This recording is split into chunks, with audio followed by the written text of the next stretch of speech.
అందరికీ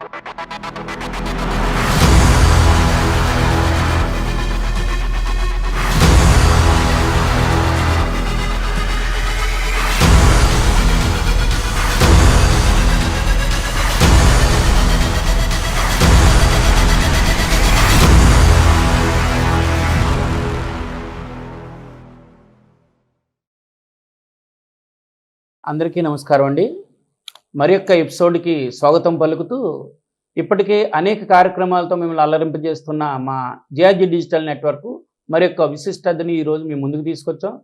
అసలే general elections, అనేక రాజకీయ పార్టీల నుంచి వాళ్ళు నిలబడాలని, ప్రజాప్రతినిధులుగా సేవ చేసుకోవాలని, మన ప్రాంతం మనుషులే కాకుండా ఎన్ఆర్ఐలు కూడా అక్కడ మన దేశం నుంచి వెళ్ళి అక్కడ వ్యాపారాలు కానీ ఉద్యోగాలను చేసి మన సొంత దేశంలో ఒక ప్రజాప్రతినిధిగా సేవ చేయాలని ఎంతోమంది కూడా ఈ సమయాల్లో ఎదురు చూస్తూ ఉంటారు. అలాంటి ఒక ఎన్ఆర్ఐ మన ముందుకి ఈ రోజున కాంగ్రెస్ పార్టీ తరఫున యాస్పిరెంట్గా ఎంపీ క్యాండిడేట్గా ఏలూరు ఎంపీ సీట్ నుంచి ఆశిస్తూ ఈ రోజున ఆమె ఇప్పటికే గ్రౌండ్ నెట్వర్క్ చేసుకొని అనేక మంది పరిచయాలు చేసుకుంటూ పెద్దలందరినీ కలుస్తూ తిరుగుతూ వస్తూ ఈ రోజున మన స్టూడియోకి వచ్చారు. ఆమె కావూరి లావణ్య గారు. ఈ రోజున ఆమెకి స్వాగతం పలుకుతూ అనేక విషయాల మీద మనం ఆవిడతో చర్చాగోష్ఠి చేద్దాం. నమస్తే మేడం. నమస్తే అండి. ఈ రోజున మీరు మా స్టూడియోకి వచ్చినందుకు ధన్యవాదాలు madam. Thank you so much. అయితే కావూరి లావణ్య అని వినగానే మాకు కావూరి సాంబశివరావు గారు గుర్తొచ్చారు. మీ పోస్టర్లు చూసాం మేడం. చూసి కాంగ్రెస్ లోగోతో ఉంటే ఈమె ఒక యాస్పిరెంట్ అయి ఉంటారు. కావూరి సాంబశివరావు మీకు ఏమైనా రిలేషన్ ఉందా వేరేనా? సాంబశివరావు గారు ఎవరో కాదు, మా రిలేషనే. మాకు కుటుంబ పరంగా సంబంధాలు తక్కువగా ఉన్నాయి, కానీ మాకు వరుసగా తాతగారు అవుతారు. మేడం, మీరు అయితే జనరల్గా మీ విషయాలు అంటే మీరు ఒక ఎంపీగా పోటీ చేయాలని ఆశతో వచ్చారు పార్టీ దగ్గర నుంచి, కాంగ్రెస్ పార్టీ తరఫున. అయితే ముందుగా మీరు పరిచయం అవ్వాలి. మీరు ప్రతి ఊరు వెళ్ళి ఆ ఊర్లో పరిచయం కన్నా మా ప్రయత్నం మా మీడియా ద్వారా ఒకేసారి ఎక్కువ మందికి పరిచయం. ముందుగా మీరు అసలు అక్కడ మీ నేటివ్ ఏంటి, మీ కుటుంబ నేపథ్యం, విద్యాభ్యాసం, ఉద్యోగం, వ్యాపారం ఒకసారి మా ప్రేక్షకులు. సో నా పూర్తి పేరు కావూరి లావణ్య.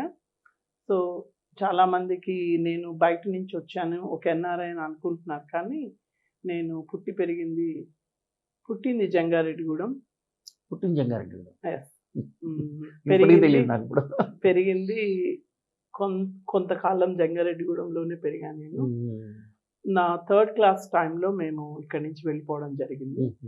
మా పూర్వీకులు, మా కుటుంబ సభ్యులు వీళ్ళంతా కూడా గుంటూరు నుంచి ఇక్కడికి వచ్చి సెటిల్ అయ్యారు. అప్పట్లో మాకు ఒక 150 ఎకరాలు ఉండేవి. ఇదే రామచంద్రపురంలో మా తాతగారు, మా తాతగారికి ఒక 100 ఎకరాలు, మాకు ఒక 50 ఎకరాలు. గురువాయిగూడెంలో తాతగారి పేరు ఆయన లేళ్ల కృష్ణారావు గారు. పాత తరం వాళ్ళందరికీ ఆయన బాగా తెలుసు. మా నాన్నగారి పేరు కావూరి కృష్ణమూర్తి. పాత తరం వాళ్ళందరికీ ఈయన కూడా బాగా తెలుసు, జంగారెడ్డి కూడా. సో గురువాయిగూడెంలో ఉండేవాళ్ళం మేము. ఇక్కడే సరోజిని దేవి స్కూల్ ఉండేది, దాంట్లో 2nd క్లాస్ వరకు చదువుకున్నాను. సో ఇక్కడ మిషనరీ హాస్పిటల్ ఉంది. ఆ రోజుల్లో ఎగ్జాక్ట్ దాంట్లోనే పుట్టాము. సో అలా తర్వాత మా పేరెంట్స్, మా ఫాదర్ ఎస్పెషల్లీ రైల్వే కాంట్రాక్ట్స్ లోకి వెళ్ళిపోయారు. సో మేము ఇక్కడి నుంచి వలస వెళ్ళిపోయాం నాగపూర్. సో అక్కడ వ్యాపారరీత్యా. సో అక్కడ మేము మళ్ళీ సాంబశివరావు గారు, మా పేరెంట్స్, మా ఫాదరు, మా బ్రదర్స్, మా బావలు అంతా కూడా, బాబాయిలు అంతా కూడా రైల్వే కాంట్రాక్టర్స్. సో వీళ్ళందరూ కలిసి వర్క్ చేసుకునేవారు ఒకే దగ్గర, సాంబశివరావు గారితో సహా. అలా మా ఎడ్యుకేషన్ 3rd క్లాస్ నుంచి 7th క్లాస్ వరకు ఏలూరులో జరిగింది. ఏలూరు. సో నా 7th పబ్లిక్ ఎగ్జామ్స్ కంప్లీట్ అవడమే నేను వరంగల్ వెళ్ళిపోయాను. మా పేరెంట్స్ అలా వర్క్స్ చేస్తూ వరంగల్లో సెటిల్ అయ్యారు అప్పుడు. సో అలా వరంగల్ వెళ్ళిపోవడం జరిగింది. ఇక నా పూర్తి ఎడ్యుకేషన్ కంప్లీట్ గా MBA ఫైనల్ వరకు కూడా నేను ఇక వరంగల్ కంప్లీట్ చేసుకున్నాను. సో అట్లా ఆ తర్వాత ఫైనల్ ఇయర్ లో మేము ఇంకా కొంత ఎగ్జామ్స్ అయిపోతాయి అనుకున్న టైంలో యూకేలో, జర్మనీలో నాకు ఫస్ట్ ఆఫర్ వచ్చింది, జాబ్ ఆఫర్. అది నిజమా కాదా ఆ రోజుల్లో? 2000 2000 2000. ఆ టైంలో ఒక కంపెనీ మన ముక్కు మొహం తెలియకుండా ఒక జాబ్ ఇవ్వడం అనేది ఇంపాసిబుల్. బట్ ఆ టైంలో మాకు అలాంటి ఆఫర్ వస్తే మేము కూడా బిలీవ్ చేయలేదు. ఎలా ఇక్కడ ఉన్న మనిషికి అక్కడి నుంచి ఎలా ఇచ్చారు అని. వీడియో ఇంటర్వ్యూస్ చేసాము, ఆడియో కాల్స్ చేసాము. సో వాళ్ళు మనకి అన్ని ఇచ్చి ఫెసిలిటీస్ అన్ని ఇచ్చి తీసుకువెళ్ళారు. సో అలా అక్కడ వెళ్ళిపోవడము, అక్కడి నుంచి మేము కంటిన్యూషన్ ఇక అదే చేసుకుంటూ కొన్నాళ్ళు జర్మనీలో, ఒక 6 years స్విట్జర్లాండ్లో, తర్వాత ఇప్పుడు ఆల్మోస్ట్ 13 years యూకేలో సెటిల్ అయిపోయాను. ఫ్యామిలీ మా వారు అక్కడే చేస్తారు, ఆయన డైరెక్టర్ గా చేస్తారు ఈవైలో. ఇద్దరు పాపలు, పెద్ద పాప మెడిసిన్ 3rd year ఈ ఇయర్, చిన్న పాప ఈ year 9th class okay madam, మీరు అయితే రాజకీయ ప్రస్థానంలో ఇదే ఫస్ట్ టైం? అంతకు ముందు దీని మీద మీరు ఎప్పుడైనా ఎక్కడైనా జాయిన్ అయ్యిదా? అంటే మీరు ఫారెన్ ఉండిపోయారు కదా, మరి ఎందుకు ఇలాగ మనం ఎలక్షన్ లో పార్టిసిపేట్ చేయాలన్న తలంపు వచ్చిందంటారు? ఫారెన్ లో ఉంటే సమాజ సేవ చేయకూడదని కాదు, అంటే ఇంకా పిల్లలు ఎదగలేదు, ఆ పాప రెండో పాప 9th class అన్నారు కదా, దాన్ని దీన్ని ఎలా బ్యాలెన్స్ చేయగలరని. అంటే మనకు కొన్ని బాధ్యతలు ఉంటాయి కాబట్టి మనం తప్పకుండా అవి నెరవేర్చుకోవాలి. మాకు ఉన్న టైము, మాకున్న పరిస్థితిని బట్టి ఇది రైట్ టైము రాజకీయాల్లోకి రావడం అని అనిపించింది. సో అలా మేము ఆలోచించుకొని మా వారి సపోర్ట్ తోటి ఇక్కడికి వచ్చాను అన్నమాట. ఓకే, అది అయితే ఇప్పుడు మీరు ఎంపీగా కంటెస్ట్ చేయాలనుకుంటున్నారు కదా, కాంగ్రెస్ పార్టీ తరఫున ప్లానింగ్ ఉన్నది. అయితే మేడం ఒకే ఒక డౌట్, కాంగ్రెస్ పార్టీని ఎందుకు ఎంచుకున్నారు? అంటే జనరల్గా మనం ప్రజాప్రతినిధిగా రావాలంటే ఖచ్చితంగా గెలిచే పార్టీ, అంటే సామాన్యంగా స్టేట్లో 1-2 పార్టీలు ఉంటాయి గట్టిగా, కొన్ని స్టేట్లో 3rd పార్టీ కూడా ఉంటాయి. మన స్టేట్లో అయితే ఇప్పుడు ముందు వరుసలో ఉంది వైసీపీ, అధికార పక్షంగా ఉంది, ప్రధాన ప్రతిపక్షంగా తెలుగుదేశం ఉంది. ఈ 2 పార్టీలోనే మీరు ఆశించకుండా అసలు 1% 2% ఎదగడానికి ఎన్నాళ్ళు పడద్దు అని తెలియని ఓట్ బ్యాంక్ ఉన్న కాంగ్రెస్ని ఎందుకు ఎంచుకుంటారు? ఇదే క్వశ్చన్ మీరు నన్ను 10 సంవత్సరాల క్రితం అడుగుంటే కాంగ్రెస్ అసలు పార్టీ కాదు, దీన్ని సర్వనాశనం చేసేయాలి, అసలు దేశంలోంచి తరిమేయాలని చెప్పేదాన్ని. డౌన్ ద లైన్ 10 సంవత్సరాల తర్వాత జరిగిన పరిణామాలన్నీ చూసి అంతకంటే నష్టపోయామనే ఆలోచన వచ్చినాక కాంగ్రెసే బెటర్, కాంగ్రెస్ అందరికీ న్యాయం చేయగలదు అని అనిపించింది.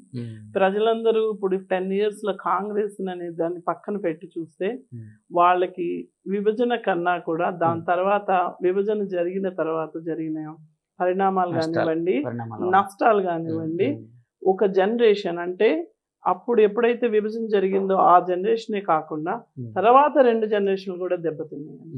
తర్వాత వచ్చిన పొలిటికల్ పార్టీస్ వల్ల, అధికారంలోకి వచ్చిన బీజేపీ కానివ్వండి, వైసీపీ కానివ్వండి, టీడీపీ కానివ్వండి, జనసేన, మేము కూడా ప్రశ్నిస్తాము అని ముందుకొచ్చి ఈ 10 సంవత్సరాల్లో మనకి అభివృద్ధి కన్నా కూడా డ్యామేజే ఎక్కువ జరిగింది.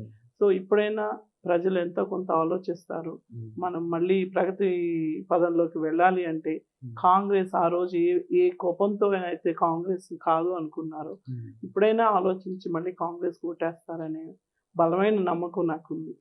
అంటే ఒకటి మేడం, అంటే ఖచ్చితంగా కొంత టైం అయితే పడుతుంది. ఇప్పుడు మళ్ళీ పార్టీ గురించి ఇప్పుడు అంటే ఫర్ ఎగ్జాంపుల్ తెలంగాణలో రాష్ట్రాన్ని విడగొట్టింది, మమ్మల్ని అన్యాయంగా విడగొట్టింది కాంగ్రెస్ అని అనుకొని ఇక్కడ ఈ రాష్ట్రంలో వెళ్ళేదంటే అనుకోవచ్చు. కానీ తెలంగాణలో వాళ్ళకి ఒక రకంగా విడగొట్టడం వల్ల బెనిఫిట్ జరిగింది, ఉన్న రాజధాని కూడా వాళ్ళకే వదిలేసేట్టుగా నిర్ణయాలు జరిగినాయి ఆ రోజున. అయినా అక్కడ తెలంగాణలో కాంగ్రెస్ పార్టీని ఓటేయకుండా 2 సార్లు కూడా టీఆర్ఎస్ గెలవడం జరిగింది, అక్కడ కాంగ్రెస్ గెలిచింది. అదే పరిస్థితి ఇక్కడ కూడా ఉంటుందని మీరు ఆశతో ఉండి, అంటే యాక్చువల్గా మీరు ప్రజాప్రతినిధిగా చేయాలనుకున్నప్పుడు గెలవడానికి ఆస్కారం ఉన్న పార్టీలో వెళతాం కదా సహజంగా, దీనికి ఇంకా టైం పడుతుంది కదా, మీరు దీన్ని ఎందుకు ఎంచుకున్నారు? General question. అది జనరల్ గా ఉండే అందరి పర్సెప్షన్, గెలుపు పార్టీలోనే గెలుపు మీ ప్రజాప్రతినిధి చేయాలనుకుంటున్నారు, ఈసారి నెక్స్ట్ సారికి రావాలి కదా. యాక్చువల్గా ఏంటి అని అంటే జరిగిన నష్టాన్ని పూడ్చడం కానీ మళ్ళీ పడిపోయిన పార్టీని లేపగలగడం చేయాలి అని అంటే చదువుకున్న వాళ్ళు అసలు ఈ పరిస్థితిని అర్థం చేసుకొని దీన్ని కాస్త ముందుకు జనాల్లోకి తీసుకెళ్ళిన వాళ్ళైతే పార్టీని తొందరగా లేపగలుగుతారు.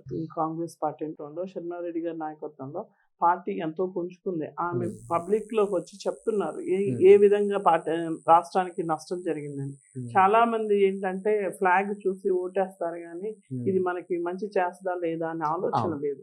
సో అసలు లేదు అనుకున్న పార్టీని షర్మిలారెడ్డి గారు తన భుజాల మీద వేసుకున్నాక ఆటోమేటిక్ గా జనాల్లో కూడా అవేర్నెస్ వచ్చి 5 to 7% అసలు మేడం వస్తున్నారంటేనే ఓటింగ్ రేట్ పెరిగినట్టుగా మనం చూస్తున్నాం. సో ఇంకొంచెం కృషి చేసి జనాల్లోకి వెళ్ళి జరిగినది కేవలం కాంగ్రెస్ పార్టీ వల్ల జరిగింది కాదు.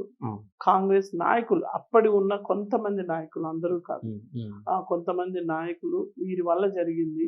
తర్వాత ఇక్కడ ఉన్న రీజనల్ పార్టీస్ కూడా ఆ విషయాన్ని పక్కన వాళ్ళ మీద నింద మోపి వాళ్ళ పార్టీ కోసము ఓట్ల కోసం ఉపయోగించుకున్నదే కానీ ఈ రాష్ట్రానికి ఎటువంటి అభివృద్ధి జరగలేదు అని చెప్పడానికి మాత్రం కాంగ్రెస్ లోనే ఉండాలి, కాంగ్రెస్ చేయాలి, ఈ స్టేట్ ని డెవలప్ చేయాలనే ఉద్దేశంతోనే జాయిన్ అయ్యింది.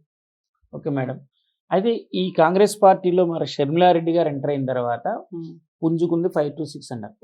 కానీ కాంగ్రెస్ పార్టీ ఇప్పుడు ఇంకెంత పెరిగిందనే తెలియదు. కానీ కాంగ్రెస్ పార్టీ దురదృష్టమో మరి ఏంటో మా ప్రాంతానికి సంబంధించి ఇక్కడ బలమైన నాయకుడిగా ఉన్న ఒక ఆయన షర్మిలారెడ్డి గారు ఎంటర్ అయిన తర్వాతే ఆమె ఒక వ్యక్తి ఓటమికి కాంగ్రెస్లో పార్టీకి వచ్చినట్టే ఉంది కానీ కాంగ్రెస్ పార్టీని పుంజుకోవడానికి అన్నట్టుగా లేదు అని చెప్పి చాలా బలమైన నాయకుడు వేరే పార్టీలోకి వెళ్ళిపోవడం జరిగింది. మీరు జంగారెడ్డిలో ఉండి మీరు అసెంబ్లీ సెగ్మెంట్లో ఉన్న దాదాపుగా 3 నియోజకవర్గాలకు దాని ప్రభావం పడే విధంగా ఉంది. దీన్ని ఎలా చూస్తారు మీరు? ఎందుకు పార్టీలు మారడము, కొంతకాలం ఒక పార్టీలో సేవ చేయడము, ఆ తర్వాత వాళ్ళకున్న అవసరాల రీత్యా అవకాశాల రీత్యా పార్టీలు మారడం అనేది చాలా కామన్. ఒక్కొక్కసారి అది ఎలా ఉంటుంది అంటే ఇది మీకు ఒక ఇబ్బందికరమైన అంటే ఒక మంచి లీడర్ వెళ్ళిపోవడం అనేది అంటే ఎంతో కొంత ఓటు పుంజుకున్న టైంలో అలాంటి వ్యక్తులు మరింత పుంజుకుంటుంది కదా ఉద్దేశం. వ్యక్తిగత కారణాలు చాలా మంది వెళ్ళిపోయిన వాళ్ళు ఉన్న పార్టీని నిందించకుండా ఆ వ్యక్తిగత కారణాలతో పక్క పార్టీలకు వెళ్ళిన వాళ్ళు ఉన్నారు.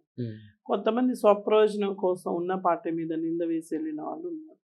కానీ నింద వేసే ముందు కానీ పార్టీ వీడియో ముందు కానీ వీళ్ళు పార్టీకి ఎంత చేశారు, ఎంతమందిని పార్టీలోకి తీసుకొచ్చారు, పార్టీకి సంబంధించి ఎన్ని ఉపయోగకరమైన పనులు చేశారు, ఒకవేళ పార్టీ అధిష్టానం ఆదేశించి మీరు పార్టీకి సేవ మాత్రమే చేయాలంటే సేవ చేయడానికి రెడీగా ఉన్నారా ఈ వెళ్ళిపోయిన నాయకులు? అది ప్రజలు గమనిస్తున్నారు. దాన్ని బట్టి ఆ అవకాశవాదాన్ని బట్టి నాయకులు ఉన్నారు. సో మనం అది తప్పుగా ఉప్పుగా తీసుకోకూడదు. ఇది నార్మల్ గా అటు నుంచి ఇటు నుంచి అటు. మేడం మీ కాంగ్రెస్ పార్టీ ఇక్కడ ప్రజల్లో ఏమని బలంగా ఉందంటే మన రాష్ట్రానికి ఎస్పెషల్లీ అక్కడ విభజన జరగడమే చాలా అన్యాయంగా జరిగింది. తల్లిదండ్రులు బిడ్డలకు ఆస్తిని పంచేటప్పుడు ఈ రాష్ట్రానికి రావాల్సిన వాటా సరిగా రాలేదు, అన్యాయంగా పంచారు. రాజధాని కోరుకున్న వాళ్ళకి రాజధాని ఇవ్వకుండా వాళ్ళకు వదిలేసి అక్కలేదు కలిసి ఉన్న వాళ్ళకి రాజధాని లేకుండా చేశారు. ప్లస్ విభజన చట్టంలో పెట్టింది ప్రత్యేక హోదా అన్నారు, దాన్ని కూడా చట్టం చేయలేదు. అనేక మీ పార్టీ అపవాదాలను మోస్తూ ఈ రోజున 50% ఉన్న ఓట్ బ్యాంకు 1%కి పడిపోయింది. కాబట్టి 10 సంవత్సరాల పాటు చూస్తున్న దీంట్లో పురోగతి లేదని ఇంకా ఈ ఎలక్షన్లో కూడా కొంతమంది వెళ్తున్నారు. కానీ మీరు కొత్తగా దిగి ఈ పార్టీని ఎంచుకోన్నారనే ఉద్దేశంతో నేను మరొకసారి అడుగుతున్నాను. ఈ పార్టీలో పురోగతి లేదు, 10 సంవత్సరాల తర్వాత వెళ్తున్నారు అనేది కరెక్ట్. ఆంధ్రప్రదేశ్ వాళ్ళ కళ్ళ ముందే వాళ్ళకి కనిపిస్తుంది. మేడం ముందుకు వచ్చి ఈ పార్టీని తన స్వహస్తాలతో పైకి లేపడానికి ఎంత ప్రయత్నిస్తున్నారో, ఆమె పిసిసి ప్రెసిడెంట్గా అధ్యక్షురాలుగా ప్రమాణ స్వీకారం చేసినాక పార్టీకి ఎలాంటి ఆదరణ వచ్చిందో ఇప్పుడు వెళ్ళిపోయిన వాళ్ళు పార్టీ పరిస్థితి బాగాలేదన్న వాళ్ళందరూ చూస్తూనే ఉన్నారు. అది కేవలం ఒక రీజనే కానీ అక్కడ అవకాశం ఉంది, వెళ్ళారు. అంతే. అయితే మీరు సెలక్షన్ చేసుకున్నది కూడా పార్టీ ఈ పరిస్థితి ఇలా ఉంది కదా. అయితే ఏంటంటే ఇక్కడ జరిగిన పరిణామాలు గత 10 సంవత్సరాలు లేదు, ఆ రోజు జరిగిన విభజన అన్యాయము అక్రమం అని ఇప్పుడు ఎవరైతే ఏ పార్టీలు మొత్తుకుంటున్నాయో ఆ రోజు ఫస్ట్ విభజనకి అడ్డదిడ్డంగా సంతకాలు పెట్టించి ఫస్ట్ వీళ్ళే ఇచ్చారు. ఈ విషయాన్ని కాంగ్రెస్ మీద పడేసి మా తప్పు లేదు కాంగ్రెస్ విభజించింది అంటున్నారు. కాంగ్రెస్ ఆ రోజు అన్ని పార్టీలు ఒప్పుకుంటేనే విభజన చేసింది. అయితే విభజన చేసిన కాంగ్రెస్ హామీ ఇచ్చిన ఎలిమెంట్స్ ఉన్నాయో విభజనకు సంబంధించి అవన్నీ కూడా వాళ్ళు ఒక తర్వాత చట్టం వచ్చిన గవర్నమెంట్లు చట్టం చేసే లోపు ప్రజలే నిర్ణయించేశారు మీరు మాకు చెయ్యొద్దు మాకు బీజేపీ అని. దాంతో కాంగ్రెస్ ఆ అవకాశం లేకుండా పోయింది. ఆ రోజు విభజన చేసే రోజుకి కాంగ్రెస్ అధికారంలో ఉంది. ఆ తర్వాత కాంగ్రెస్ అధికారం కోల్పోయింది. సో విభజన చట్టంలో ఏం పెట్టాలి, దీన్ని ఎలా లీగలైజ్ చేయాలి, ప్రజలకి ఇది ఎలా మంచి చేయాలనేది కాంగ్రెస్కి అవకాశం ప్రజలు ఇవ్వలేదు. కేవలం విభజన మాత్రమే చూశారు, కానీ దాని తర్వాతి పరిణామాలు లాస్ట్ 10 సంవత్సరాల నుంచి చూస్తున్నారు. అవును, కొంత నష్టం అయితే జరుగుతుంది పరిపాలనలో. ఎందుకు అంటే ఆ రోజు కాంగ్రెస్ చేసింది పూర్తిగా దాని పని విభజనకు సంబంధించి హామీలు ఇవన్నీ చట్టపరంగా చేయాల్సిన పనులు చేస్తున్న టైంలో అధికారం కోల్పోయింది. అప్పుడు దాన్ని ఆ రోజు బీజేపీ వాళ్ళు మీరు చేయకపోతే మేము విభజన చేస్తామని ప్రెషర్ పెట్టి కాంగ్రెస్ ని విభజించిన దాకా బీజేపీ వాళ్ళు ఊరుకోలేదు. గత 10 సంవత్సరాలు బీజేపీ అధికారంలో ఉంది.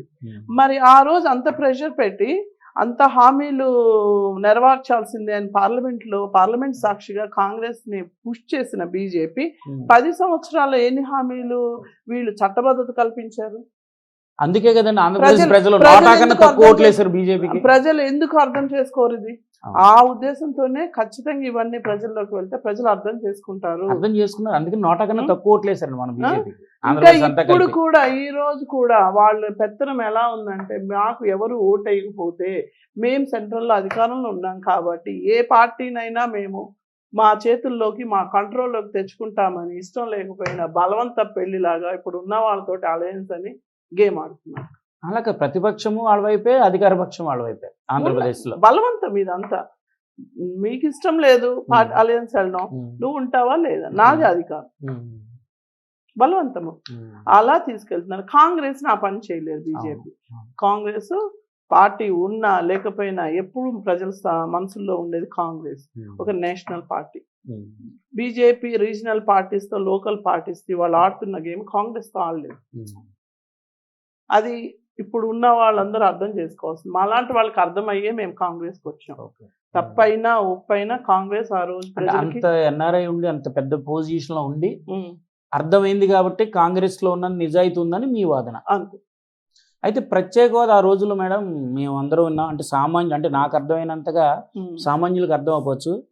5 సంవత్సరాలు పెడుతున్న ప్రత్యేక హోదా, ఎందుకు ప్రత్యేక హోదా పెడుతున్నామంటే ఈ రాష్ట్రానికి రాజధానిని వాళ్ళకి వదిలేసాం కాబట్టి ఆర్థికంగా హైదరాబాద్ నుంచి వచ్చే ఆదాయం ఈ జిల్లాలకి రాకుండా పోతుంది కాబట్టి ప్రత్యేక హోదా ఇవ్వడంలో అనేక కంపెనీలు ఇక్కడ వచ్చి పెడతా మళ్ళీ ఇంప్లిమెంట్ అవుతుంది, రెవెన్యూ జనరేట్ అవుతుందని ఉద్దేశంతో పెట్టినప్పుడు 5 సంవత్సరాలు చాలదని వెంకయ్య నాయుడు గారు 10 సంవత్సరాలు అని అన్నారు. తీరా చూసిన తర్వాత ఇప్పుడు ఏమని చెప్తున్నారంటే ఇట్లా ప్రత్యేక హోదా ఇవ్వడానికి ఉన్న పరిస్థితులు ఈ రాష్ట్రానికి అంతా పంట పొలాలు బాగున్నాయి, దాని ప్రత్యేక పరిస్థితుల్లోనే ఇవ్వాలని. మరి ఆ రోజున ఇవ్వాలి 10 సంవత్సరాలు అన్న వాళ్ళు ఈ రోజున ఎలా తప్పించుకున్నారు అంటే మళ్ళీ అపవాదం మీ కాంగ్రెస్ మీద ఏమని, ఆ రోజు ప్రత్యేక హోదా చేస్తున్న 10 సంవత్సరాలు మీరు చట్టం చేయలేదండి పార్లమెంట్ సాక్షిగా, ఆ సాకు చూపించి ఈ రోజున ప్రత్యేక హోదా ఇవ్వకపోవడం వల్ల అనేక మంది జాబులు పక్క రాష్ట్రాలకు పరిగెట్టుకోవాల్సిన పరిస్థితి. అదే నిజంగా ప్రత్యేక హోదా ఇస్తే కంపెనీలు పెట్టుకుని అనేక రాయితీలు వస్తాయి. ఖచ్చితంగా ఎక్కడెక్కడో పెట్టవలసిన కంపెనీలు ఈ రాష్ట్రంలో ఎక్కడ ప్లేస్ దొరికితే అక్కడ పెట్టుకునేవి. ఆ పరిస్థితి లేకపోవడం వల్ల పిల్లలందరూ అనేక మంది నిరుద్యోగ వ్యవస్థ పెరిగిపోయింది. దానికి కారణం బీజేపీ కూడా అని.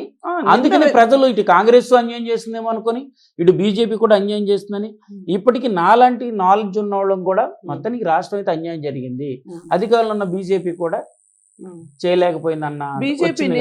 మరి ఆ విషయం వైజు ఎందుకు ఆ రోజున మీరు కాంగ్రెస్ పార్టీ చట్టం చేయలేకపోయింది అనేది మీరు ఏమైనా ఎంక్వైరీ చేశారు? బీజేపీకి నింద వేయడం అలవాటే. చాలా ఈజీగా రాష్ట్రాన్ని విడగొట్టేసేసి కాంగ్రెస్ని విడగొట్టిన దాకా మీరు చేస్తారా, మమ్మల్ని చేయమంటారా, పార్లమెంట్ సాక్షిగా మీ చిన్నమ్మ ఉంది మీకు సపోర్ట్ అని ఉంది. ఇవాళ ఆ నిందను మీరు తప్పించుకొని మేము కాంగ్రెస్ చేసిందని అనడానికి వీలు లేదు. కాంగ్రెస్ ఆ రోజు విభజన చేసినాక పార్లమెంట్ డేస్ ఎన్ని డేస్ ఉన్నాయండి, ఆఖరి రోజుల్లో కాంగ్రెస్ని బీజేపీ ఎంత హడావుడి చేసి విభజించిన దాకా వెంటాడిందండి. తర్వాత విభజన అయిపోయినాక పార్లమెంట్ సాక్షిగా కాంగ్రెస్ ఆ రోజు అధికారంలో ఉన్న కాంగ్రెస్ హామీ ఇచ్చింది ప్రజలందరికీ, మేము ఇవన్నీ ఇస్తాము అని. ఇస్తాము అన్నాక కాంగ్రెస్ అధికారం కోల్పోయింది. స్టేట్ లోను నేషనల్ లెవెల్ ఇప్పుడు దీన్ని చట్టం చేయాల్సింది ఎవరండి? Next government. ఎగ్జాక్ట్లీ. రోజు చెప్పినాక మేడం గారు ఈ విషయం పార్లమెంట్ సాక్షిగా కాంగ్రెస్ చెప్పినాక ఎన్ని రోజులండి పార్లమెంట్ నడిచింది? 3 రోజులు. 3 రోజులు. ఆ రోజు కొంతమంది పార్టీ పెద్దలు కాంగ్రెస్ లో ఉండి ఈ విభజన చట్టాన్ని కానీ ఈ విభజన కార్యక్రమాన్ని నడిపించిన వాళ్ళు ఇవాళ ఎక్కడున్నారండి? ఎక్కడున్నారు? ఈ రోజు బీజేపీలో ఉన్నారు. బీజేపీ తను ప్రశ్నించుకోవాలి, ఎవరిని మోసం చేశాము అని. ఆ నింద తీసుకెళ్లి పక్కన వాళ్ళు వేస్తే ప్రజలు చూడట్లేదా అండి? గమనించట్లేదా?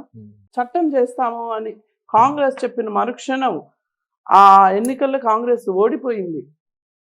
మ్యాండేట్ వాళ్ళకి అవకాశం ఎక్కడుంది? చెప్పిన మాటకి న్యాయం చేసే అవకాశం కాంగ్రెస్కి ఎవరిచ్చారు ఆ రోజు? అలాగే మేడం, ఇంకో దురదృష్టకరమైన అంటే గత గవర్నమెంట్ ఏమో మన ఆంధ్రప్రదేశ్కి ముఖ్యపట్టిన అమరావతి అని ఆయన అక్కడ కొంత ఇంప్లిమెంట్ చేసిన తర్వాత మీకు ప్రత్యేక హోదాలంగా ప్రత్యేక ప్యాకేజ్ అంటే ఆయనకున్న పరిస్థితుల్లో సరే ఏదో ఒకటి తీసుకోవడం కొంత డెవలప్ చేశారు. తర్వాత వచ్చిన గవర్నమెంట్ నేను అక్కడే అమరావతిలోనే నేను ఇల్లు కట్టుకున్నాను అని అన్నారు. కానీ ఈరోజు 3 రాజధానులు అన్న మొత్తానికి ఏమి జరిగినా ఈ రాష్ట్రానికి రాజధాని లేకుండా పోయింది.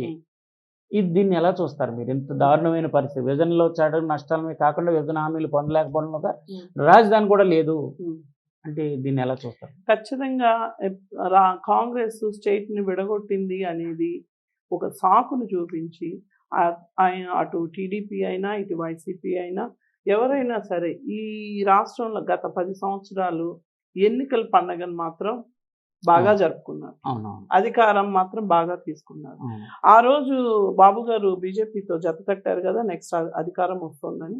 జత కట్టి 4 సంవత్సరాలు ప్రయాణం చేశారు కదా. ఆఖరి సంవత్సరంలోనే ఎందుకు ఫైట్ చేయాల్సి వచ్చింది బీజేపీతో? మొదటి సంవత్సరంలోనే ఎందుకు అడగలేదు బాబు గారు? 2వ సంవత్సరంలో ఎందుకు అడగలేదు?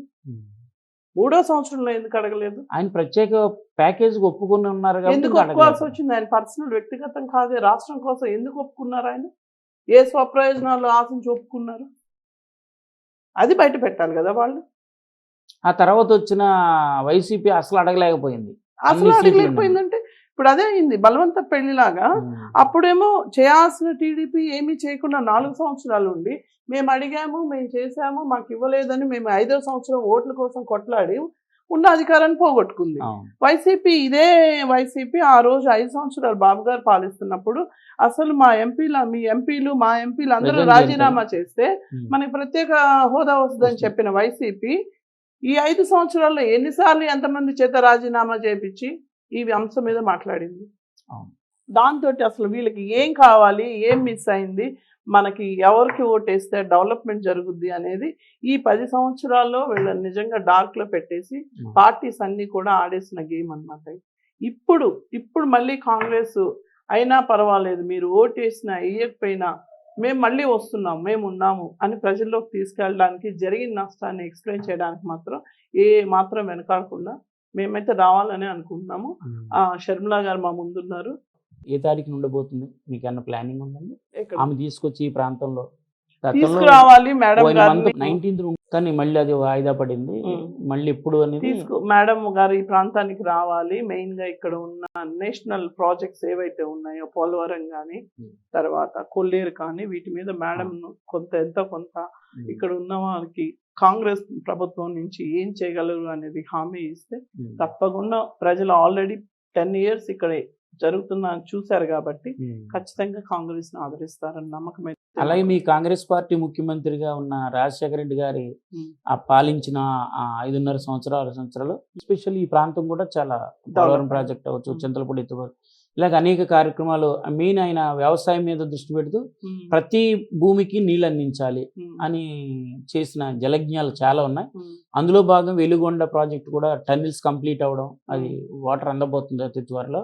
ఇలాంటివి జరుగుతున్నాయండి. అయితే ఆ రాజశేఖర రెడ్డి గారిని మొదటి నుంచి ఈ వైసీపీ ఆయన చేసినట్టుగా చెప్తున్నారు. మీ కాంగ్రెస్ అంతలా ముందుకి అంటే మీ కాంగ్రెస్ ముఖ్యమంత్రి అయ్యండి ఆ రోజున అక్కడ సెంట్రల్లో అధికారం రావడానికి ఆ రోజుల్లో 42 సీట్లు 40 సీట్ల దాకా ఆయన ఒంటి చేత్తో గెలిపించే సందర్భం ఉంది 2 సార్లు. కానీ ఆయన ఓన్ చేసుకోలేకపోయింది ఆయన చేసిన డెవలప్మెంట్స్ని. కానీ వైసీపీ ఆయన తండ్రి గారు అవ్వడం బాగా ఓన్ చేసుకుంది. దీన్ని ఎలా చూస్తారు? ఇప్పుడు మా షర్మిల గారు కూడా ఆమె తనయే కదా, మీరు అది ప్లస్ పాయింట్ అని అవుతుంది. ఆ రోజు జరిగిన 2014 పార్లమెంట్లో విభజన ఎప్పుడైతే చేశారో అప్పుడు జనమంతా ఏంటంటే భావోద్వేగంలో ఉన్నారు, ఆలోచించే పరిస్థితిలో లేరు. ఎట్టి పరిస్థితుల్లో కాంగ్రెస్ బయటికి పంపించాలి అని. అదొక ప్రత్యేకమైన పరిస్థితి ఆ రోజు పార్లమెంట్లో జరిగింది కానీ స్టేట్లో జరిగింది కానీ. జనరల్ గా ఇప్పుడు తెలంగాణలో కూడా ఓటేయలేదండి. స్టేట్ ఇప్పించామని కృతజ్ఞతాభావం ఓటు మళ్ళీ వస్తుందేమో అనుకున్నాం. అలా అదొక నిజమైన ప్రత్యేకమైన పరిస్థితి అండి అది. ఎవరికి వాళ్ళు ఈ నిందను పక్కన వాళ్ళ మీద వేయడానికే చేశారు కానీ ఎవరికి వాళ్ళు నిజాయితీగా పనిచేయలేదండి ఆ రోజు. అయితే ఆ ప్రత్యేక పరిస్థితుల్లో ఆ కాంగ్రెస్ అధికారం కోల్పోయినాక 5 సంవత్సరాలు బీజేపీను టీడీపీ జతకట్టింది. ఇక్కడ ఎక్కడైనా కొంచెం అయినా పోయిన మన రాజధాని కానీ అభివృద్ధి కానీ వెనక్కి వస్తుందేమో అంటే హామీలు కానీ నెరవేర్చాను కానీ ఎక్కువ శాతం ఉన్నారు. అంత ఆంధ్ర పరంగా అంత డెవలప్మెంట్ లేదు. తెలంగాణ పరంగా కూడా చెప్పాలంటే ప్రాజెక్టులు కట్టామన్నారు, తర్వాత అభివృద్ధి చేశామన్నారు కానీ ఎక్కువ చూస్తే మీరు ఆంధ్ర చుట్టూ, హైదరాబాద్ చుట్టూతా ఇది డెవలప్ చేసినా చేయకపోయినా, హైదరాబాద్ యాక్చువల్ గా ఇంటర్నేషనల్ సిటీ, వాళ్ళు డెవలప్ చేసినా చేయకపోయినా అది అయిపోతుంది. సో కానీ ఎంతసేపు దాన్ని అభివృద్ధి చేసినట్టుగా అలాగే నిలువు బడ్జెట్ చెప్పినా దానికి కూడా లక్షల అప్పులు చూపించారు. ఎగ్జాక్ట్లీ. సో గ్రామీణ ప్రాంతాల్లో మాత్రం ఎక్కడ అభివృద్ధి జరగలేదు. వాళ్ళు ఇస్తామన్న ఉద్యోగాలు ఇవ్వలేదు, వాళ్ళు ఇస్తామన్న బంగారు తెలంగాణ అక్కడ ఏం నెరవేరలేదు. ప్రజల దగ్గరికి వెళ్తే ఆ విషయం బాగా చెప్తారు, వీళ్ళకి ఇస్తామన్న డబ్బులు కానీ. అందుకని మీ కాంగ్రెస్ రోర్లు అంతా కాంగ్రెస్ బాగా గెలిచింది హైదరాబాద్ లో. ఎగ్జాక్ట్లీ. అది 2019 వరకు జరిగిందండి. అయితే 2019లో అధికారం మార్చుకునే పరిస్థితిలో మళ్ళీ ఏమైందంటే 2014లో ఆంధ్ర వారి గురించి టీఆర్ఎస్ ఎలా అయితే బ్యాడ్ ప్రచారం చేసిందో 2019లో కూడా వీళ్ళ అభివృద్ధికి ఆటంకులు ఆంధ్ర వారే అని ప్రచారం చేసుకున్నారు. అది ఎందుకు ప్రచారం చేస్తే జనం నమ్మాల్సి వచ్చింది అని అంటే అప్పటికి మనది సేమ్ క్యాపిటల్, అది కామన్ క్యాపిటల్.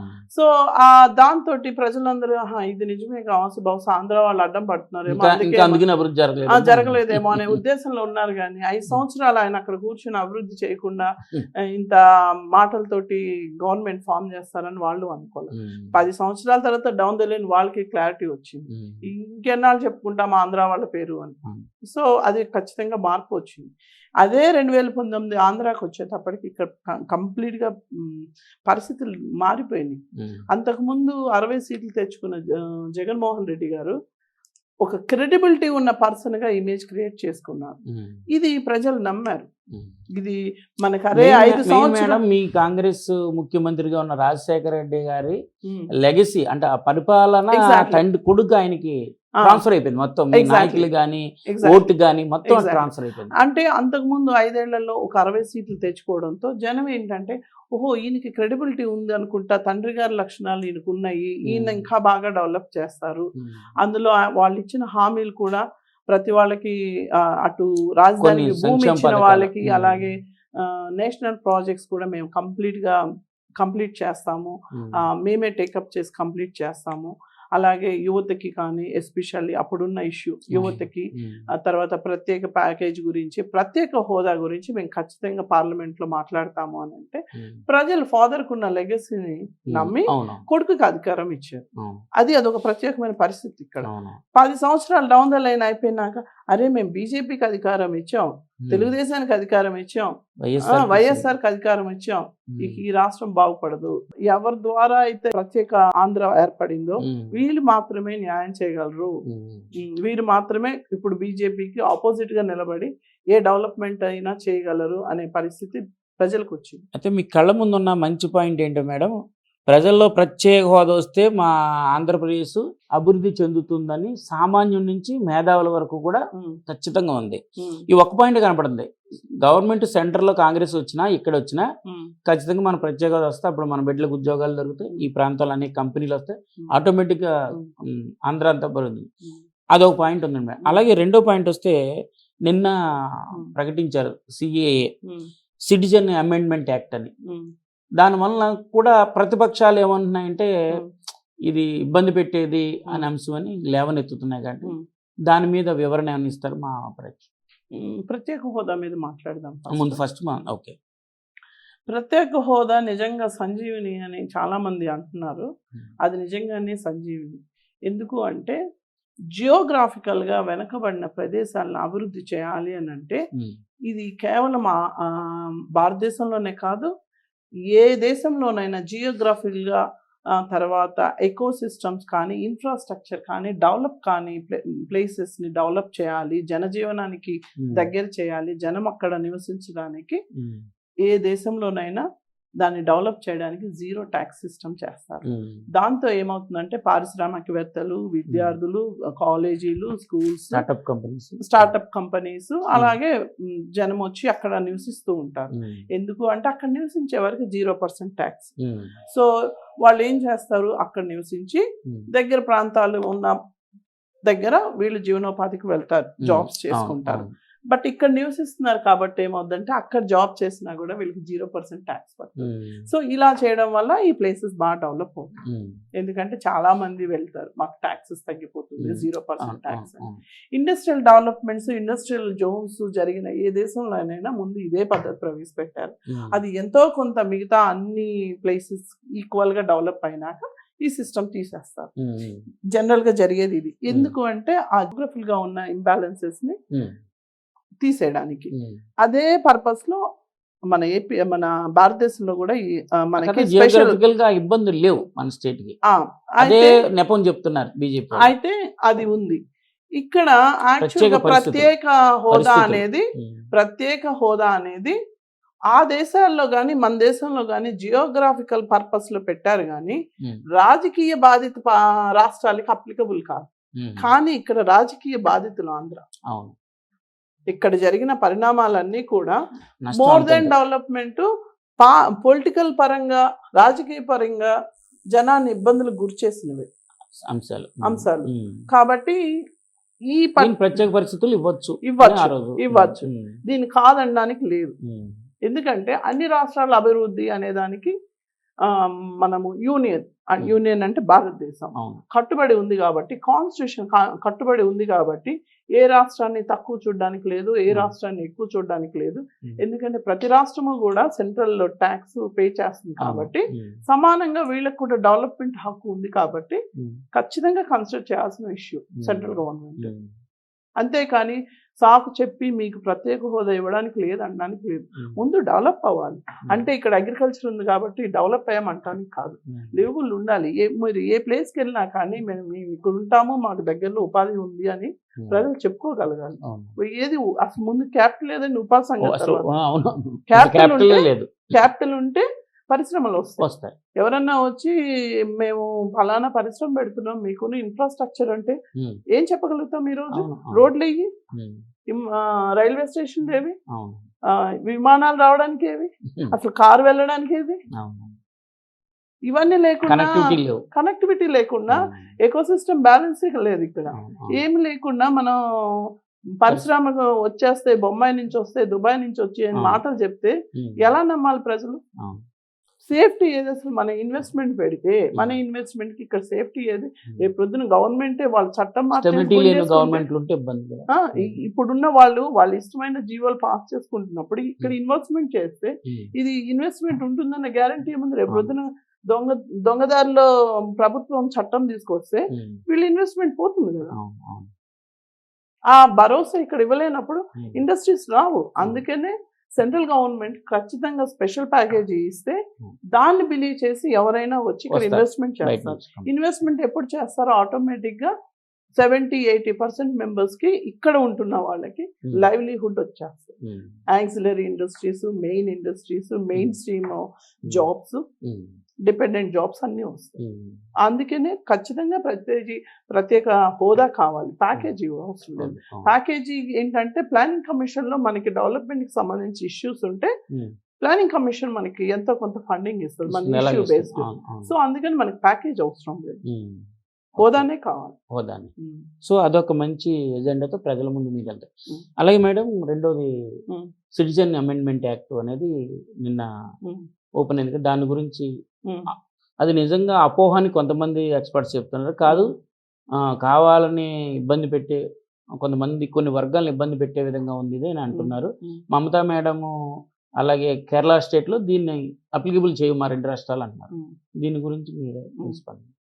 యాక్చువల్గా సిఏఏ యాక్ట్ ఇప్పుడు ఎలక్షన్ ముందు హడావుడిగా దీని మీద ప్రజల ఆమోదం లేకుండా ఇంట్రడ్యూస్ చేసేసి ఇంప్లిమెంట్ చేస్తామనడం కరెక్ట్ కాదు.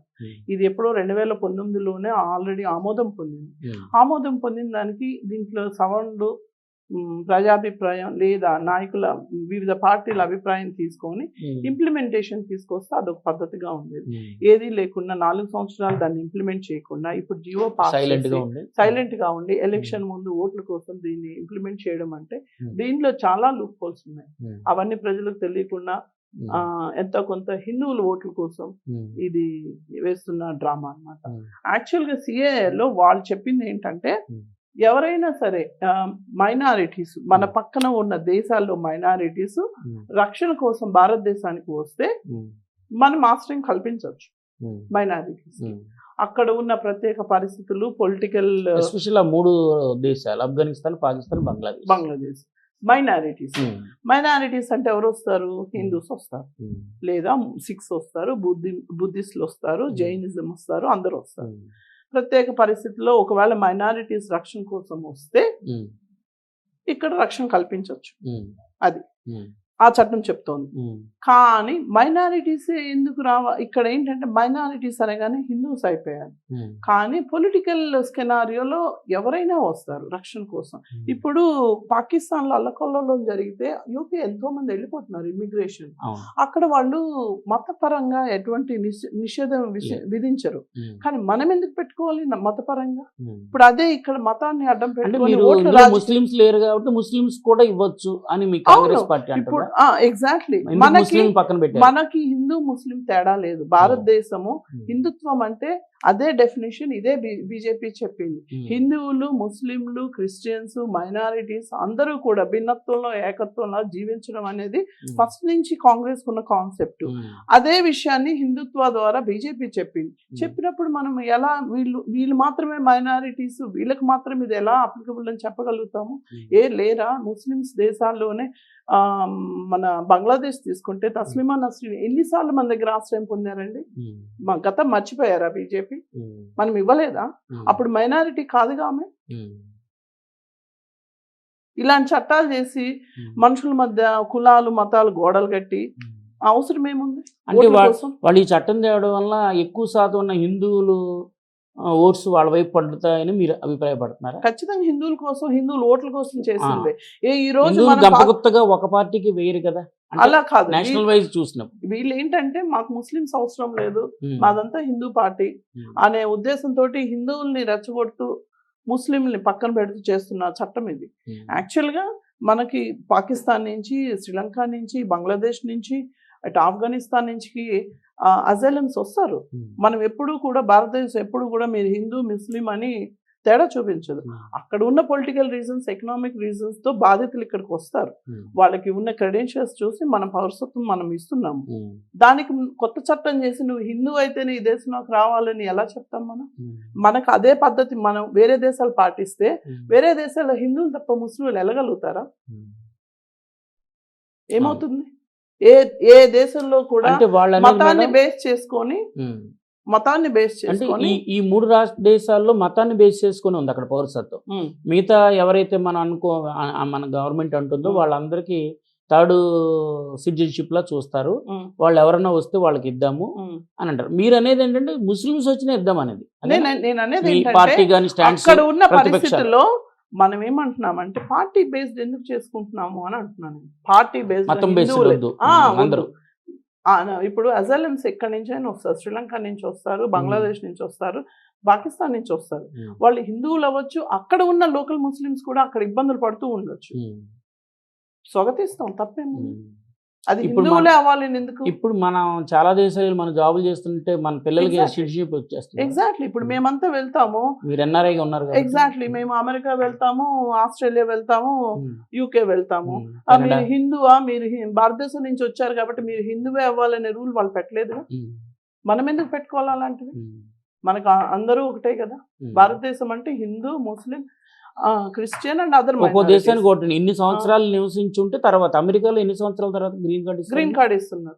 మనం ఇవ్వట్లేదు. మంచిది, మనకున్న రిసోర్స్ ప్రకారం మనం వేరే వాళ్ళని తీసుకొచ్చి మనం పెట్టి వాళ్ళకి సిటిజన్షిప్ ఇచ్చే పరిస్థితి లేదు. ఎందుకంటే మనమే సెకండ్ హైలీ పాపులేటెడ్ కంట్రీ. ఆ పరిస్థితి లేదు. సిటిజన్షిప్ ఫైన్, మంచిది, ఆశ్రయం ఇస్తాము, ఉపాధి కల్పిస్తాము, వాళ్ళు ఇక్కడ ఉండి చేసుకోవచ్చు. దానికి హిందూ ముస్లిం ఏంటండి? అదొక మీకు ఎజెండాగా తీసుకుంటారు మీరు, అంటే ప్రత్యేక హోదా ఒకటి, అది ఈ సిఐ ఒకటి. ఖచ్చితంగా అయితే మేడం, చట్టాలు చేయకూడదు గవర్నమెంట్. అయితే ఇప్పుడు మీరు నిలబడ్డ ఎంపీ ఏలూరు కాన్స్టిట్యున్సీ సంబంధించి సమస్యలు ఏమైనా గుర్తించారా? అంటే మేము 10 సంవత్సరాలు మా కాంగ్రెస్ గవర్నమెంట్, మా సెంట్రల్ గవర్నమెంట్ దగ్గర స్టేట్లో లేకుండా పోవడం వల్ల ఈ ప్రాజెక్టులు గతంలో మేము ప్రారంభించి ఆగిపోయినాయి, మేము వస్తే చేస్తామని లోకల్ సమస్యల మీద ఏమైనా గుర్తించారా? ఇంకా చాలా సమస్యలు ఉన్నాయండి. కాకపోతే ఏంటంటే 2010 సంవత్సరాల క్రితం ఏ సమస్యలు అయితే ఉన్నాయి, వాళ్ళు కూడా అవే సమస్యలు ఉన్నాయి. ఇక్కడ ఒక సమస్య అన్నా మాకు నెరవేరింది మేడం. కనిపించేది పోలవరం ఇంకా పూర్తి అవ్వలేదు. పోలవరం నేషనల్ ప్రాజెక్ట్ పూర్తి అవ్వలేదు. ఒక నేషనల్ ప్రాజెక్టు స్టేట్ తీసుకొని అటు నేషనల్ ని చేయనీయకుండా ఇటు స్టేట్ కంప్లీట్ చేయకుండా దాన్ని అలా వేల కోట్లు వృధా చేసిన రాష్ట్రం ఏదన్నా ఉంటే అది ఆంధ్ర రాష్ట్రం. అవునండి. నేషనల్ అన్ని యాంగిల్స్ లో ఆంధ్రప్రదేశ్ కి నష్టం జరిగింది. నెక్స్ట్ మా ప్రాంతానికి సంబంధించి పోలవరం ప్రాజెక్ట్ 70-80 వేల కోట్లు ఆ ప్రాజెక్ట్ మీద ఖర్చు పెట్టి చొక్క నీరు ఇవ్వని ప్రాజెక్ట్ ఏదన్నా ఉంటే పోలవరం ప్రాజెక్ట్. ఎవరైనా సరే కన్స్టిట్యున్సీ కొల్లేరు సమస్యలు ఉన్నాయి, కొల్లేరులు తవ్వేసుకుంటున్నారు. అలాగే చింతలపూడి ఎత్తులపోత కానీ అప్పుడు ఆయన ప్రారంభించిన వైఎస్ రాజశేఖర రెడ్డి గారు, అది అసంపూర్ణం అయిపోయింది. ఆ రోజు రాజశేఖర రెడ్డి గారు ఏ ఉద్దేశంతో అయితే జలయజ్ఞం మొదలు పెట్టారు, రైతులందరికీ నీరు అందించాలి, ఎస్పెషల్లీ మెట్ట రైతులకి ఈ నీటి సమస్య ఉంది, డిఫరెంట్ ప్రాజెక్ట్స్ కట్టాలి, వీళ్ళందరికీ నీరు అందించాలి, నీరు లేక పంటలు పాడవకూడదు, ఎస్పెషల్లీ ఈ రీజియన్లో పంటల మీద రైతులు ఎక్కువగా ఉన్నారు, వీళ్ళందరూ ఉపాధి కోసం వేరే ప్రాంతాలకి వలస వెళ్ళకూడదని ఆయన ఉద్దేశంతో జలయజ్ఞం మొదలుపెట్టారో ఆయన కాంక్ష ఇప్పటికీ ఆకాంక్ష నెరవేరు. రైల్వే లైన్ ఒకటి ఖచ్చితంగా షర్మిలా గారు చెప్పారు, నేను మా తండ్రి గారి వారసురాన్ని, ఆయన ఆశయాలకు వారసురాన్ని. అదొకటి మాకు సమస్య. అయితే ఈ ప్రాంతం మరింత అభివృద్ధి చెందుతుంది. ఎందుకంటే ఔరా నుంచి హైదరాబాద్కి వెళ్ళడానికి ఈ రైల్వే లైన్ కానీ కంప్లీట్ అయితే ఖచ్చితంగా షార్ట్ కట్ డిస్టెన్స్. ఇప్పటికే గ్రీన్ హైవే అయితే అవుతున్నది, అదేంటంటే కూడా వైజాగ్, కలకత్తా నుంచి వైజాగ్, జంగారెడ్డి కూడా హైదరాబాద్ వెళ్ళే డిస్టెన్స్ తగ్గుతుంది, గ్రీన్ హైవే. సో ఈ ప్రాజెక్ట్ రావాలని ఏది మన జంగారెడ్డిగూడెము వయ్యా వెళ్ళాలి ఈ రైల్వే లైన్ అని, ఇది 10 సంవత్సరాలు 20 సంవత్సరాల కాల కాదండి. నా చిన్నప్పుడు కూడా ఇదే కాలం ఉన్నది. అది ఇప్పుడు సత్తుపల్లి వరకు రూట్ అయిపోయింది. అప్పుడు ఖమ్మం వరకు నుంచి సత్తుపల్లి వరకు అక్కడ బొగ్గు ఉండడం వల్ల ఈ చుట్టుపక్కల మండలాలు కూడా బొగ్గు చిత్తశుద్ధి ఉంటే ఈ పార్టీకి అయిపోయేది. అవునా? ఇప్పుడు అక్కడ దాకా రాష్ట్ర ప్రభుత్వం సపోర్ట్ చేయాలి, అక్కడ సెంట్రల్ గవర్నమెంట్ కూడా లేదు. వీళ్ళు చిత్తశుద్ధితో మాకు ఇది కావాలి అని ప్రాపర్ గా ప్రపోజల్ పెట్టి సెంట్రల్లో ఎవరున్నా అడగచ్చు, మా రాష్ట్రానికి ఇది కావాలి, మాకు ఇంత బెనిఫిట్ ఉంది దీనివల్ల అనే డాక్యుమెంట్ వీళ్ళు పెట్టగలగాలి. ఎక్కడ ఎంపీలే ఉన్న విషయాల మీదే మాట్లాడుతున్నారు, వీటిని పట్టించుకొని మాట్లాడేవాళ్ళు ఎవరు? మీరు కాంగ్రెస్ పార్టీలో ఆస్పిరెంట్ గా ఉంటూ ఎంపీగా నిలబడడానికి ఎక్కడో యూకే నుంచి వచ్చారు, మీరు సేవ చేయాలనే ఉద్దేశంతో వచ్చానన్నారు. కానీ మీ పార్టీ పరిస్థితి ఇప్పటివరకు మనం వివరించుకున్నాం. రాబోయే రోజుల్లో మీరు అనుకున్నది నిజంగా జరిగి మీ పార్టీ నేషనల్లో రావాలి, ఇక్కడ కూడా రావాలి, మా రాష్ట్రానికి, నేనున్న ప్రదేశానికి ప్రత్యేక హోదా వస్తే ఖచ్చితంగా నేను చదువుకున్న వ్యక్తిగా చాలా మంచి బెనిఫిట్ జరుగుతుంది. రెండోది, ఈ ప్రాంతానికి సంబంధించి పోలవరం త్వరితగతిన కంప్లీట్ అవుతుంది. రాబోయే రోజుల్లో ఏ గవర్నమెంట్ వచ్చినా అవ్వచ్చేమో అనుకుంటున్నాము. అలాగే రైల్వే లైన్ ఒకటి, అలాగే చింతపూడి ఎత్తిపోతపల్లి ఒకటి, అలాగే బొగ్గుని నిల్వ ఉన్న బొగ్గు బయట తీయడం, ఇవన్నీ కూడా ఒక 5 సంవత్సరాల్లో జరిగితే కనుక ఖచ్చితంగా ఏ గవర్నమెంట్ వచ్చినా బాగుంటుంది. అయితే కాంగ్రెస్ తను విడగొట్టింది కాబట్టి మళ్ళీ దాన్ని సరి చేసుకునే అవకాశం మాకు ఇవ్వండి అని కోరుతున్నాను. ఖచ్చితంగా ఇవన్నీ జరగాలి. ఉద్దేశంతో కాంగ్రెస్ ఆరోప్ చేసిందో కాంగ్రెస్ ఉద్దేశం కూడా నెరవేరక ముందే ప్రజలకి చేయాల్సినవన్నీ ప్రత్యేక హోదా కానీ, ప్రత్యేక ప్రాజెక్ట్ కానీ, ప్రత్యేక ప్యాకేజ్ కానీ, నేషనల్ ప్రాజెక్ట్స్ కానీ, ఇవన్నీ కాంగ్రెస్ తన ఎజెండాలో ఉన్నవన్నీ నెరవేరక ముందే అధికారం కోల్పోయింది. కాబట్టి ఖచ్చితంగా ఇప్పుడు మళ్ళీ అధికారం ఇస్తే ఇవన్నీ చేసి చూపిస్తుంది. అలానే ఇప్పుడు తెలంగాణలో కనుక ఓవర్ నైట్ చివరిగా మా ప్రేక్షకులకి ఏమైనా చెప్పుకోవాల్సిందని చెప్పుకోండి. ఖచ్చితంగా ఈసారి మీ అందరు ఆదరాభిమానం ఉంటే ఏలూరు అలాగే ఆంధ్ర రాష్ట్రంలో కూడా కాంగ్రెస్ మళ్ళీ ప్రపంచంలా దూసుకొస్తుంది. ఇది మా నమ్మకం. మీరందరూ అర్థం చేసుకొని కాంగ్రెస్ ఓటేస్తే మాత్రం ఈసారి పరిస్థితులు మారిపోతాయి. మీరు అనుకున్నవి మీ కోరిక, అలాగే నేషనల్ ప్రాజెక్ట్స్, ఇక్కడ అభివృద్ధి అన్నీ కూడా మీరు చూస్తారు. కొన్ని రోజులైతే మీ గుర్తు కూడా మర్చిపోతారు మేడం, గుర్తు కూడా చెప్పండి. కాంగ్రెస్ కాంగ్రెస్ గుర్తు ఏంటి? అస్సలు మేము గుర్తు చేయక్కర్లేదండి. కాంగ్రెస్ మర్చిపోరు ఎవరు, మనసుల్లో ఉంటుంది అది.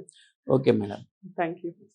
చూశారు కదా ఇప్పటి వరకు ఎన్ఆర్ఐగా వచ్చి ఒక మహిళ అక్కడ ఎన్నో పెద్ద పెద్ద కంపెనీలతో కన్సల్టెన్సీ, ఫైనాన్స్ కన్సల్టెన్సీలో అనుభవం గడించి అసలు ఒక ఇంటిని కానీ, ఒక కంపెనీ కానీ, ఒక రాష్ట్రాన్ని కానీ ఎలా ఫైనాన్షియల్గా స్ట్రాంగ్ చేయాలో అన్న దాని మీద ఆవిడకి పూర్తిగా అవగాహన ఉంటుంది. అటువంటి పెద్ద కంపెనీలు చేశారు కాబట్టి. అలాగే ఇక్కడ కాంగ్రెస్ వస్తేనే మళ్ళీ ఆర్థికంగా మరుగున పడిపోయిన మన ఆంధ్రప్రదేశ్ ఆర్థిక పరిస్థితి పెరగాలంటే ఇక్కడ ప్రత్యేక హోదా రావాలి, కంపెనీలు రావాలి, తద్వారా రెవెన్యూ జనరేట్, అవన్నీ కూడా మౌలిక వసతులకి, అంటే ప్రాజెక్టులు కానీ, రోడ్ వర్క్స్ కానీ, కాలేజీలు కానీ, హాస్పిటల్స్ ఇవన్నీ నిర్మించుకోవడానికి ట్యాక్సెస్ రూపంలో నిధులు ఏర్పడతాయి. అప్పుడు మన ఆంధ్రప్రదేశ్ బాగా అభివృద్ధి చెందుతుందని ఆవిడ చెబుతున్నారు. ఒక కాంగ్రెస్ అలా చేయగలదు, ఎందుకంటే విభజించింది ఆ పార్టీ కాబట్టి మేము అప్పుడు ఇచ్చిన హామీలను నెరవేర్చుకుంటామని ఆవిడ ఎంతో ఆశావదనంతో కాంగ్రెస్ పార్టీలోకి ఎంటర్ అయ్యి పోటీలో నిలవడానికి ఆశావాహులో ఒకరిగా ఉన్న మన కావూరి లావణ్య గారికి ఇప్పటివరకు మీరు చూశారు కదా.